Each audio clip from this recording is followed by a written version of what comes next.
Hello students, आप सभी का स्वागत है आपके अपने यूट्यूब चैनल में। अगर आप इंग्लिश में अच्छे मार्क्स ऑब्टेन करना चाहते हैं या फिर हम यूं कहें कि आप 40 मार्क्स ऑब्टेन करना चाहते हैं तो इस वीडियो को आप पूरा शुरू से लास्ट तक देखते रहें, क्योंकि आज मैं आप लोग को बहुत सारी ऐसी चीज़ें बताने जा रहा हूं जिससे कि आप लोग को बहुत ज़्यादा हेल्प मिलने वाला है। और एग्जैक्टली आपके एग्जामिनेशन में जो क्वेश्चन पेपर पूछे जाएंगे उसमें क्वेश्चंस कहाँ से आएगा, तो इन चीज़ों के बारे में भी आप लोग को मैं बताऊंगा। तो चलिए वीडियो शुरू करते हैं। सबसे पहले आप लोगों को पता होना चाहिए कि आपके एग्जामिनेशंस में इंग्लिश में आप लोग को टोटल 50 क्वेश्चंस बनाने हैं। ठीक है, टोटल 50 क्वेश्चंस बनाने हैं। ठीक है ना। इसमें से आपका जो पहला सेक्शन रहेगा रीडिंग सेक्शन, उसमें टोटल 18 क्वेश्चन रहेगा। 18 में से आप लोग को 14 क्वेश्चन सॉल्व करने हैं, यानी 14 क्वेश्चंस के आंसर्स करने हैं। तो जो पहला सेक्शन रीडिंग सेक्शन है ये आप लोग के लिए मोस्ट इंपॉर्टेंट सेक्शन है। इसके लिए आप लोग को ज़्यादा से ज़्यादा पैसेज की प्रैक्टिस करनी है, उनके क्वेश्चंस को बना के देखना है। ठीक है, क्योंकि अनसीन पैसेज रहेगा तो उनके क्वेश्चंस आप लोग को सॉल्व करने होंगे, देखने होंगे, पैसेज पढ़ना होगा, तभी आप आंसर्स को कर सकते हो। तो इसके लिए हमें प्रैक्टिस की ज़रूरत पड़ती है, तो आप पैसेज की प्रैक्टिस ज़रूर करें। ठीक है, तो ये तो पहली बात हो गई। दूसरा जो हम लोग का सेक्शन आता है वो है राइटिंग और ग्रामर सेक्शन। राइटिंग और ग्रामर सेक्शन से आप लोग के टोटल 12 क्वेश्चन रहेंगे, जिसमें से हमें केवल 10 क्वेश्चन को ही बनाना है। तो राइटिंग और ग्रामर सेक्शन अगर हम देखें तो उतनी इम्पॉर्टेंट नहीं है, तो इसके लिए आप बहुत ज़्यादा समय नहीं दे। ठीक है, ऐसा नहीं कि हम पूरे ग्रामर के कॉन्सेप्ट को देख रहे हैं, टेंस पढ़ रहे हैं या फिर नरेशन पढ़ रहे हैं, जो भी चीज़ हमारी सिलेबस में है उन सारी चीज़ों को पढ़ रहे हैं। आप एक बार रिपोर्टेड स्पीच को एक बार देख ले, डायरेक्ट से इनडायरेक्ट और इनडायरेक्ट से डायरेक्ट स्पीच में हम कैसे चेंज करते हैं वो एक बार आप बस देख ले, क्योंकि आपके 5 क्वेश्चन ही ग्रामर से पूछे जाएंगे, ज़्यादा क्वेश्चन रहेगा नहीं, और वो भी बहुत ही सिंपल सा आसान सा क्वेश्चन रहेगा। आप सिर्फ क्वेश्चन को पढ़ के ही आप ऑप्शन को, जो भी ऑप्शन दिया रहेगा उसको पुट करके आप आंसर्स को आसानी से देख सकते हो, आप आसानी से आंसर्स को निकाल सकते हो। ठीक है, तो ग्रामर सेक्शन आप लोग के लिए इतना इंपॉर्टेंट नहीं है, इसलिए आप ग्रामर सेक्शन को बहुत ही ज़्यादा आप लोग ग्रामर सेक्शन के लिए समय ना दे, ताकि आपका समय बचे। आपको समय देना है रीडिंग सेक्शन में, आप ज़्यादा से ज़्यादा प्रैक्टिस करो रीडिंग सेक्शन का।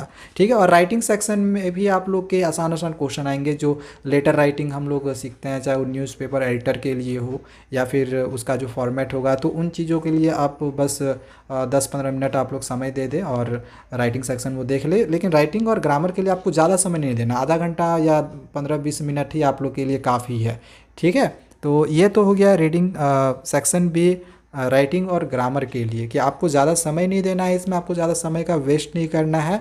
बस आप लोग को एक बार देख लेना है डायरेक्ट इनडायरेक्ट स्पीच को लेके, और सेकेंडली कि राइटिंग सेक्शन में जो भी लेटर वगैरह होता है तो वो हम उसका जो फॉर्मेट होता है वो कैसा होता है। ठीक है, आपको राइटिंग सेक्शन से आपको लेटर लिखने नहीं आएंगे, लेकिन हाँ लेटर कहाँ लिखा जाता है, जैसे एडिटर के पास लिखते हैं, एडिटर के पास अगर लिखते हैं तो वो न्यूज़पेपर के लिए लिखते हैं, तो इन सब चीज़ों के लिए कुछ चीज़ों को आप लोग को देखना है और लिखना है। और आपको राइटिंग सेक्शन से आपको एमसीक्यू क्वेश्चंस की भी प्रैक्टिस कर लेनी है, तो वो आप कहाँ से करोगे ये भी चीज़ अभी आपको मैं आगे बताऊँगा, तो आप वीडियो को आगे देखते रहें। ठीक है, तीसरा जो हम लोग का सेक्शन सी रहेगा लिटरेचर, तो ये आपके लिए मोस्ट इम्पॉर्टेंट सेक्शन है, जो कि आप लोग के टेक्स्ट बुक से क्वेश्चंस रहेंगे। आपकी 2 किताबें चलती हैं, इसमें से टोटल 30 क्वेश्चंस रहेंगे, जिसमें से आपको 26 क्वेश्चंस के आंसर्स करने हैं।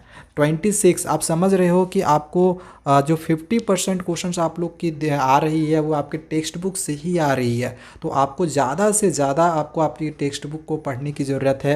यानी कि जितनी स्टोरी है आपको पूरे स्टोरी को अच्छे से रीड कर लेना है, चाहे जितनी पोएम्स होंगी उन सारे पोएम्स, उसके उनके जो भी राइटर होंगे, जो भी पोएट्स होंगे, तो उन पोएट्स के नाम भी आप लोग अच्छे से एक बार ज़रूर याद कर लें। ठीक है, क्योंकि क्वेश्चंस वहाँ से रहेंगे ही रहेंगे, पोएट के नाम या फिर पोएम से रिलेटेड, स्टोरी से रिलेटेड।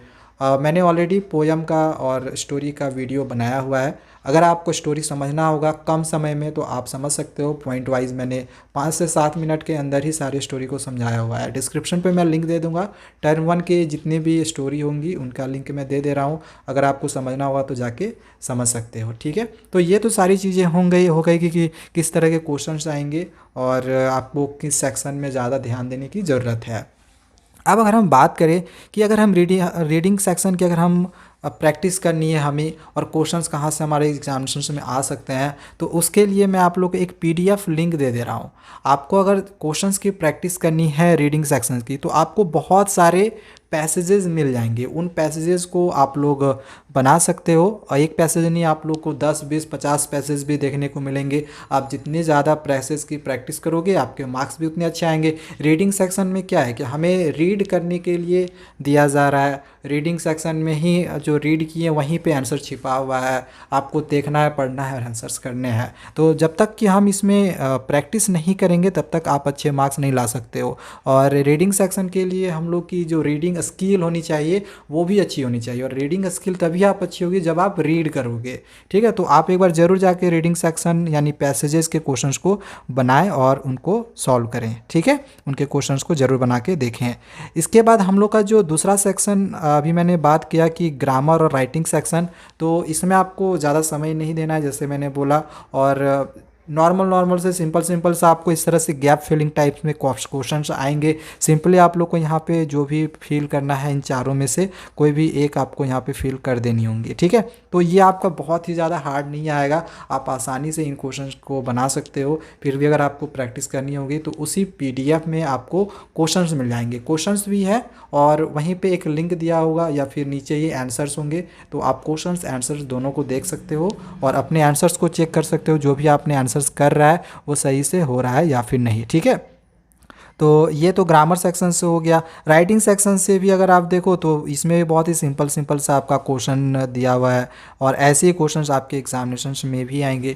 राइटिंग सेक्शंस के भी क्वेश्चंस को मैंने उस डिस्क्रिप्शन पे दिए हुए पीडीएफ लिंक पे दिया हुआ है। ठीक है, तो उन क्वेश्चंस पे भी आप प्रैक्टिस कर सकते हो राइटिंग सेक्शन से, और जितने भी क्वेश्चंस आपके बन के आएंगे आपके एग्जामिनेशंस के पेपर में, वो उसी पीडीएफ लिंक पर जो भी मैंने पीडीएफ दिया हुआ है, जो भी क्वेश्चंस मैंने दिए हुए हैं वहीं से आप लोगों को मिल जाएगा। ठीक है, जितने भी क्वेश्चन आपके एग्जामिनेशन में मिलेंगे वहीं मिलेंगे, तो आपको उन क्वेश्चंस की प्रैक्टिस कर लेनी है। और फाइनली जो लिटरेचर के क्वेश्चंस हैं वे भी क्वेश्चंस के जो भी है मैंने ऑलरेडी दिए हुए हैं उसी पीडीएफ लिंक पे। तो हर तरह के क्वेश्चन, चाहे वो रीडिंग सेक्शन से हो, राइटिंग हो, ग्रामर हो, लिटरेचर हो, सारी के क्वेश्चंस को मैंने वहाँ पे दिया हुआ है। आप उन क्वेश्चंस की प्रैक्टिस करो और अपने एग्जामिनेशंस की अच्छी तैयारी ज़रूर कर लें। ठीक है, और अगर आपको चैप्टर्स को समझना होगा तो उसका भी डिस्क्रिप्शन पे लिंक दिया हुआ है, जाके किसी भी चैप्टर्स को आप समझ सकते हो। और मन में अगर किसी तरह का कन्फ्यूजन होगा, कोई क्वेश्चन होगा तो कमेंट जरूर करें। Thank you.